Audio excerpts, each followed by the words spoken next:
feel that we, as Freemasons, make the most of our three grand principles of brotherly love, relief and truth? I think there are some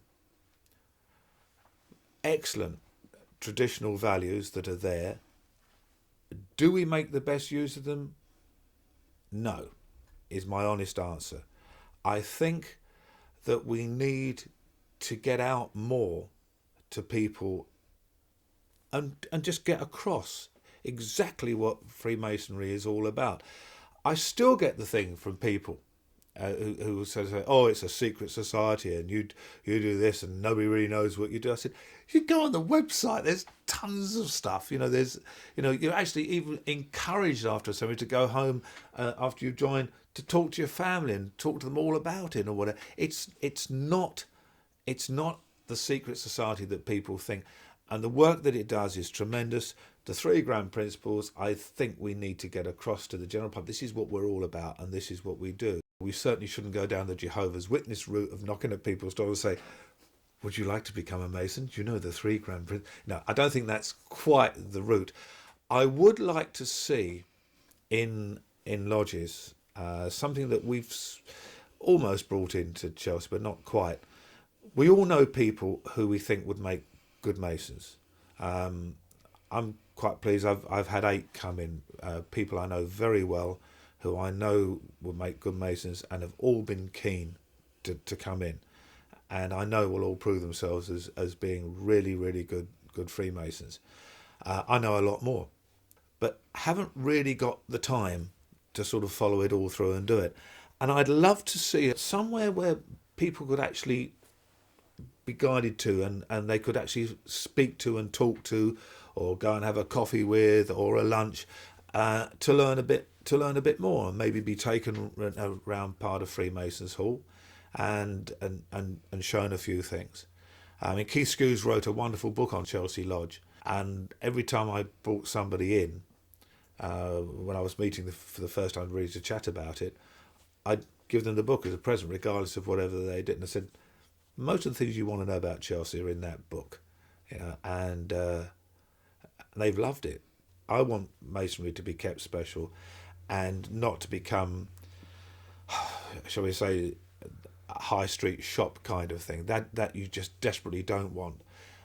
But I think there are more ways that we can get across of what Freemasonry does, what it's all about, the incredible diversity of people that are involved in Freemasonry. I've met all sorts of people, and that's what makes it very special. And there's not many things where you can actually call the person sitting next to you a true brother.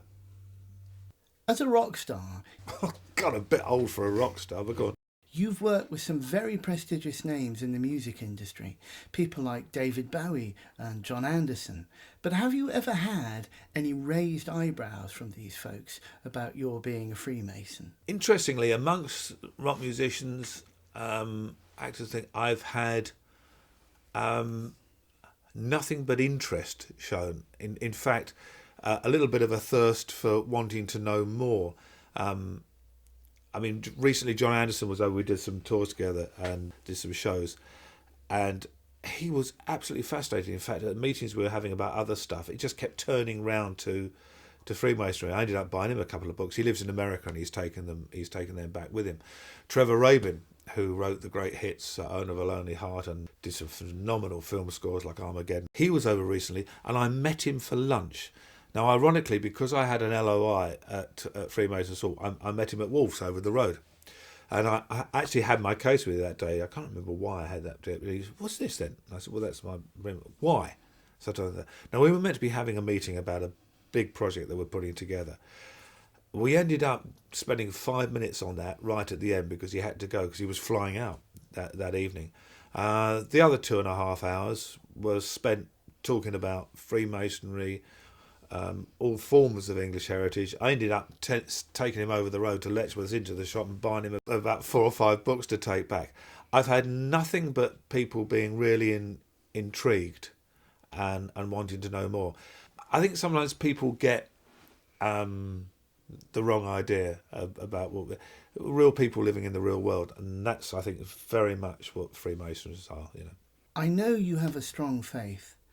In what way does your Freemasonry complement that faith? My father always said to me, I remember very clearly, I mean, I was only, 30 when he died, but I can remember him talking to me very clearly and saying that some people at his church, he was a deacon at West End Baptist Church, were very concerned about his association with Freemasonry, because there was a thing within part of the church that thought Freemasonry was close to an occult, the nearest thing to sort of devil worship and heaven knows what else.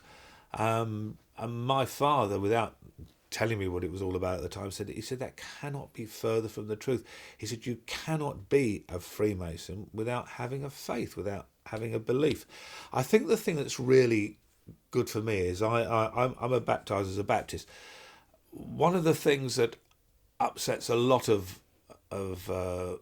Christian people is that they don't accept other religions, and I think that's wrong. I think my personal view is that whether you're a Hindu, a Buddhist, a Muslim, or whatever, or a Christian, that at the end of the day, the one God we worship is actually the same fella or woman, depending on which way you like to look at it. It's just different ways of coming up that pyramid, to reach the top. So it was very interesting for me when I came into Freemasonry to realise that that's exactly how Freemasonry thinks. You have to have a faith, you have to believe in, but you can be a Muslim, you can be a Hindu, you could be a Buddhist, you could be whatever you like within reason, as long as you have that faith. So it became clear to me why some religious groups are worried about it, because you can't lump all people together. But wouldn't that be wonderful if you could? And I think that's the great thing about Freemasonry, that regardless of your religious faith or your belief, you're all in that same church, that same temple. You're exactly the same, which religions don't do. What advice would you give to any other celebrities who are thinking of becoming a Freemason? I think a lot would depend on who the person was. I would not actually encourage every single person I know in sort of celebrity land or whatever it is to become a Freemason, because there are some that I don't think it would suit at all.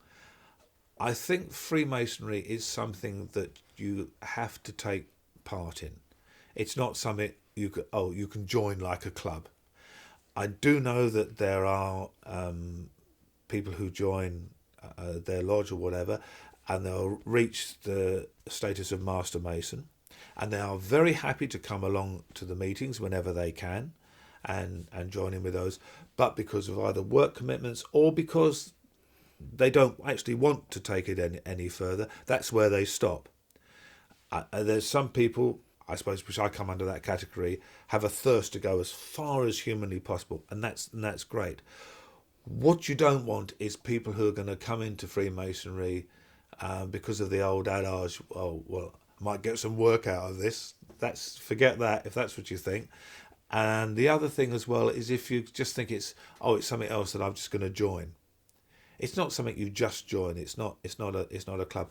So the only people I've invited in, and the only people I would say, this is not something to be taken flippantly. It's not something that you just join. This is something actually that means something, and it can mean an awful lot to you, providing you want it to.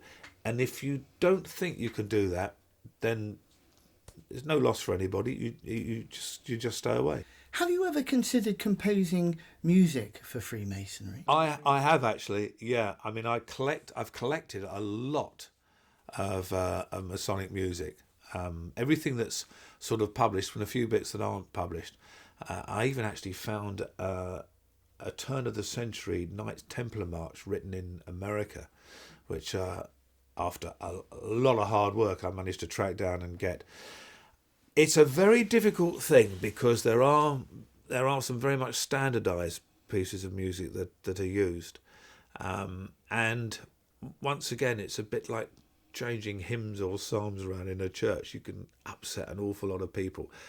I have been looking at some stuff and some music and some ideas, but I think that it's something that I need to at least have gone through the chair first before I sort of start imposing my thoughts musically on other poor lodge members or other lodges.